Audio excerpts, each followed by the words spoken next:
ઓમ શ્રી ગણેશાય નમઃ. ગણેશજીને વંદન કરો, ગણેશજીનું ધ્યાન ધરો, ગણેશજીના આશીર્વાદ લ્યો. ઓમ સર્વમંગલમ માંગલ્યે શિવે સાધિકે, ઓમ શરણે ત્રંબકે ગૌરી નારાયણી નમોસ્તુતે.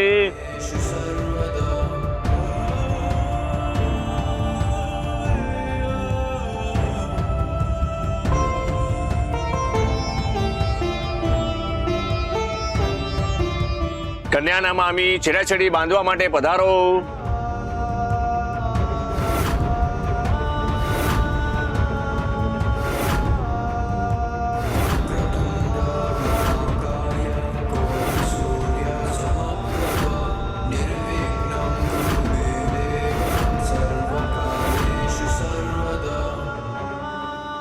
વરવધુ હવે ફેરા ફરવા માટે ઊભા થઈ જાઓ. હું શું કામ ઊભી થાઉં?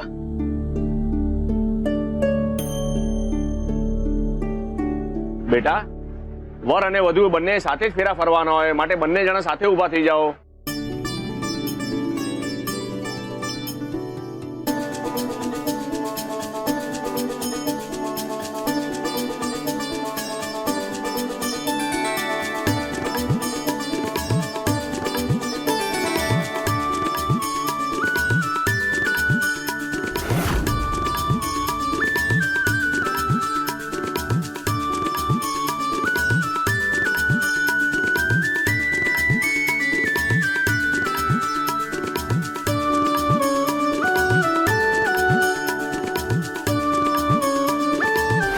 હવે ચોથા ફેરામાં કન્યા આગળ રહેશે.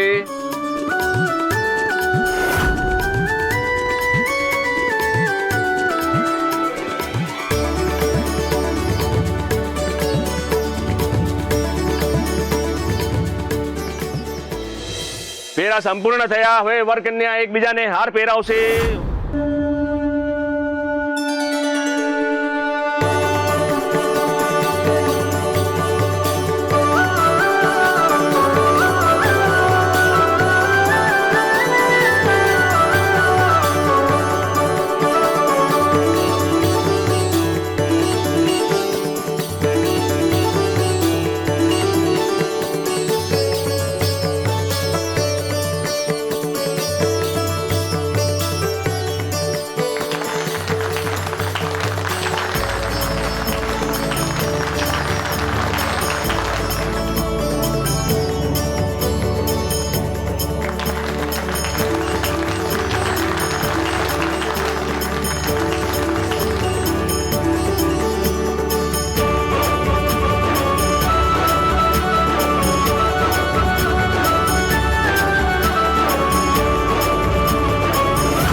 ખુશ રહો, સુખી થાઓ, સર્વ કલ્યાણ થાઓ.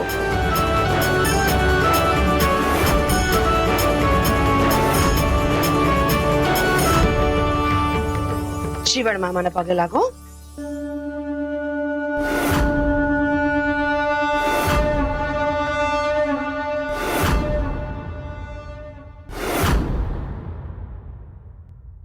નરસિંહ,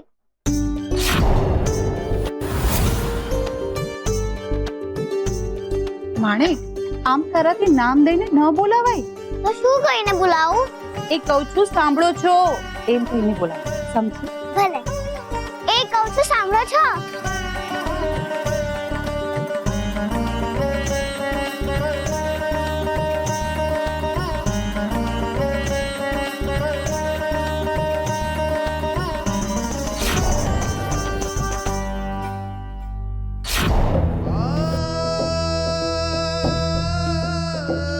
બેટા, પારકા ઘરે જઈ રહી છે,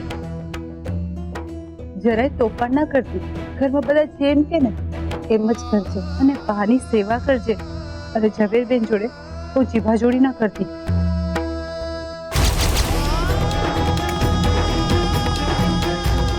દવાની ટોપલી હંમેશા તારી સાથે રાખજે. ખાવામાં કઈ આનાકાની ન કરતી. જે હોય ને તે ખાઈ લેજે. અને ભૂખ લાગે ને તું પેકડો ના તળતી.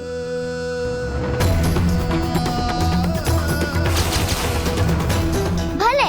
બધાને કહીશ તું સારું જમવાનું બનાવી આપજે.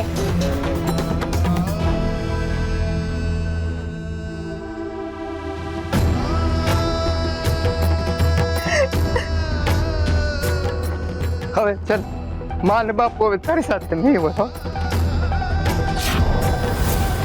કેમ તમે બંને ક્યાં જવાનું છો? આપણા ઘરે બેટા તારે છે ને બેટા અહીંયા રહેવાનું છે. ના, હું માને તમારા વગર અહીંયા એકલી નહીં રહું. તમે બંને અહીંયા મારા સાથે રહી જાઓ, હું એકલી નહીં રહું.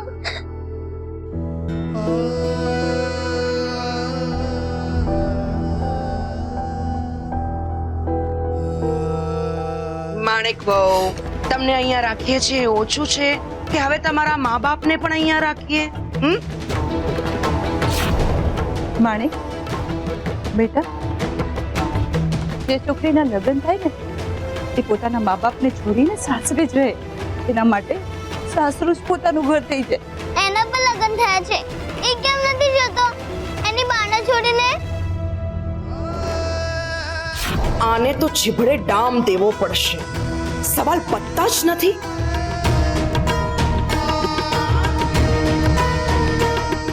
માણેક બહુ હવે સવાલ ઓછા કરો ને ચાલો મારી સાથે. અરે તમે બધા પ્રદર્શન કરતા હો એમ ઊભા શું છો? જાઓ અહીંયાથી. તમને જોઈને વધારે રડી રહી છે અને એને એકલી મૂકીને જવાનો જો જીવ ન ચાલતો હોય તો એક કામ કરો, એને પણ જોડે જ લઈ જાઓ તમારી. લો.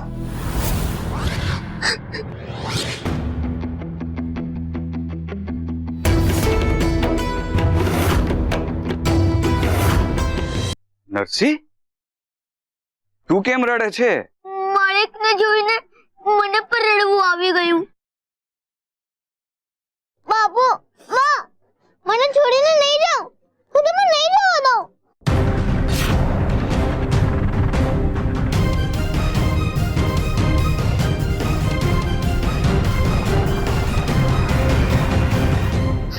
બસ. ચાલ.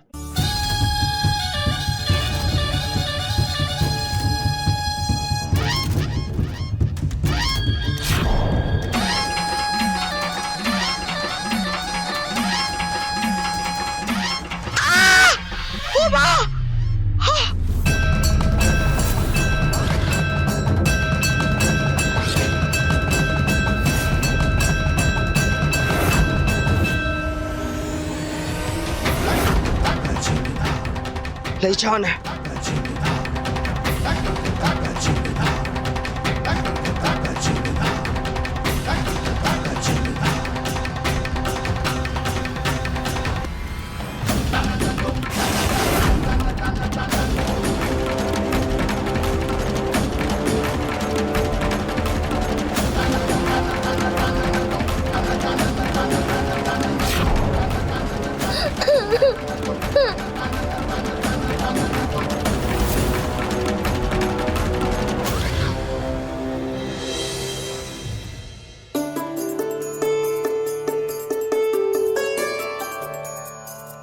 ચાલો ચાલો છોકરાઓ, હવે રમત રમવાની છે. માણેક, રમત રમવી છે ને? હા. ચાલ, પહેલી વાર તારા હાથમાં દોકડો આવી ગયો ને તો તું જીતી જઈ, ને બીજી વારમાં તારા હાથમાં વીંટી આવી ગઈ ને તો આ ઘર પર તારું રાજ હશે.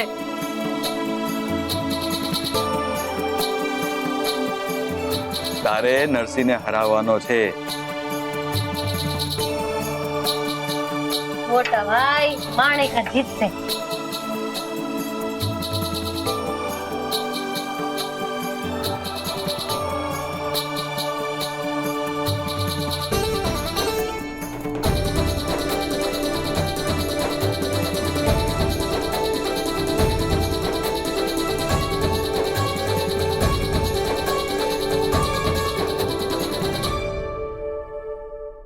તારા નસીબમાં આ કાંકરો જ લખ્યો છે.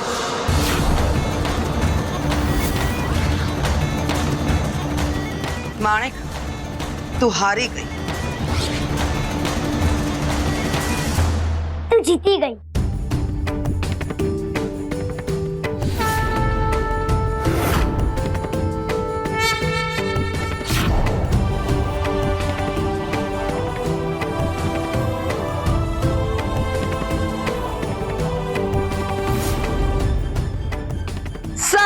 બસ આ વખતે માણેક જીતી ગઈ.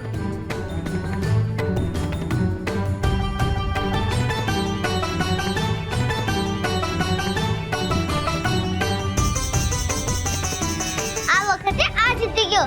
ઘરમાં આનો રાજ ચાલશે.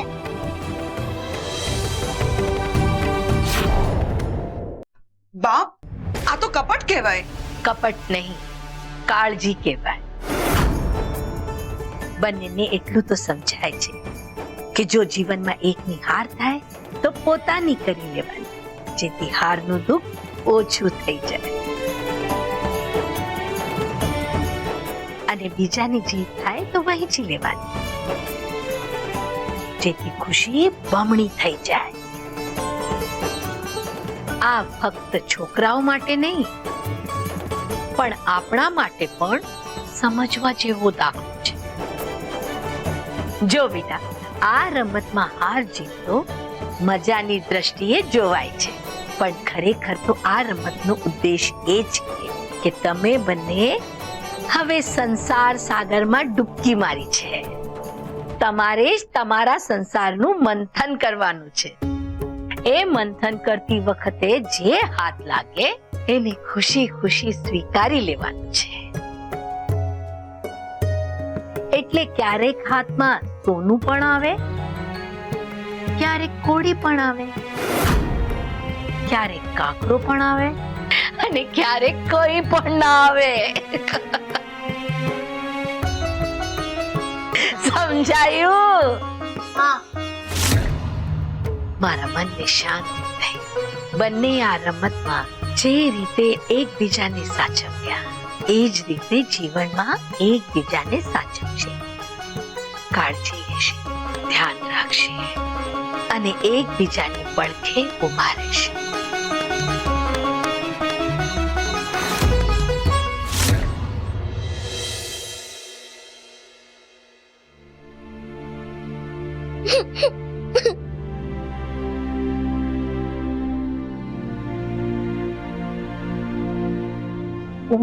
શું કરે છે? કે તો ખરી, શું કરવું છે? ભૂખ લાગી છે? આલે, આ લાડુ તારી સામે જ છે.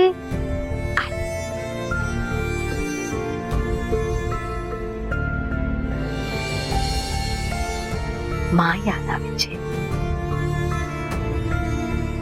મા પાસે જવું છે. રાત બહુ થઈ ગઈ છે. અત્યારે કેવી રીતે મા પાસે જઈશું? અંધારામાં વાઘ સિંહ હોય ને. તું રમત રમતી હતી ત્યારે કેટલી ખુશ હતી ને? તને ગમ્યું ને? આ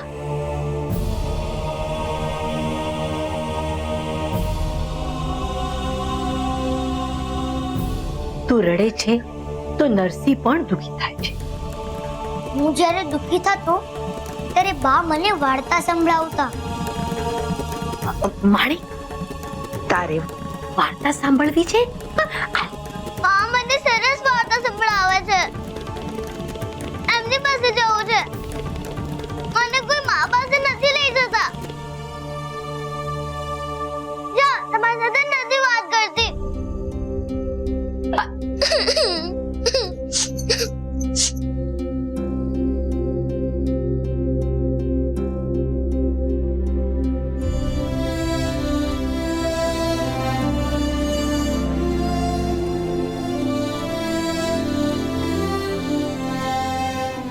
માણેકે ભગવાન પાસે ઢીંગલી માંગી હતી ને. જા, એને આપી આવો અને મનાવી આવો. લે.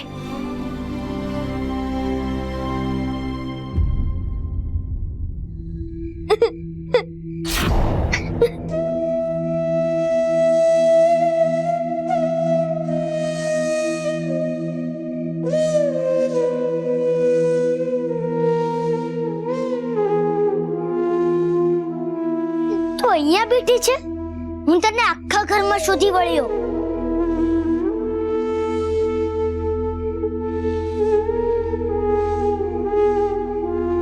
તને લાડુ ચોટ્યો છે.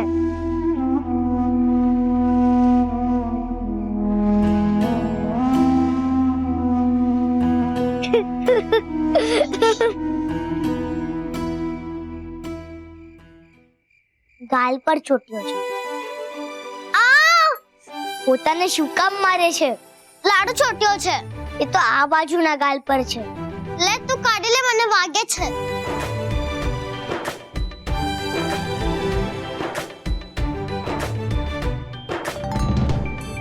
તને તારી માં વગર એટલા બીક લાગે છે? એકદમ બીકણ છે તું. તો તું નથી? ના, હું પણ મારા મા બાપુ વગર રહું છું ને. તારા મા બાપુ ક્યાં છે? ખબર નહીં.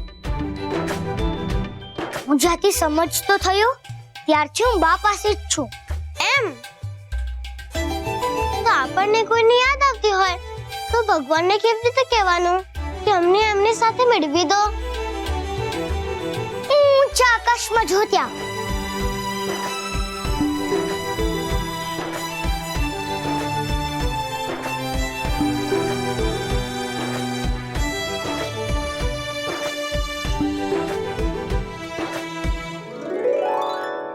જોઈને આપણે હાથ જોડીને કહેવાનું,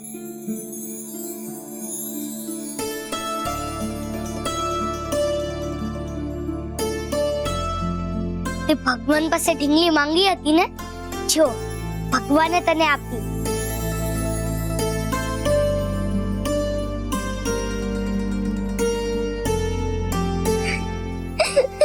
કેમ દાંત કાઢે છે? હમણાં તું ઊ કરીને રડતી હતી. મને બધી ખબર છે. શું ખબર છે? આ ઢીંગલી ભગવાને નહીં, બાએ આપી છે. તને કોણે કીધું? બાએ? બા ઢીંગલી સીવતા હતા ત્યારે મેં એમને પૂછ્યું હતું, પણ તું બાને કહેતો નહીં. એ મેં તને કહી દીધું છે. માં કહેતી હતી કે મારે તને બધી વાત કહેવી જોઈએ, એટલે કહ્યું. બાએ સરસ ઢીંગલી બનાવી છે ને. ભગવાન પણ આવી જ ઢીંગલી બનાવીને તને આપત. હા, મને બહુ જ ગમી. હવે આ મારી સાથે જ રહેશે. તું મારી સાથે રહીશ ને? તને ભૂખ લાગી છે? તને પાણી પીવું છે? હું લઈ આવું છું. ના, હું લઈ આવું છું. મને ખબર છે પાણી ક્યાં છે. જો, હું બીકણ નથી અને મારી ઢીંગલી પણ બીકણ નથી. જો અમે બંને જઈએ છીએ પાણી લેવા.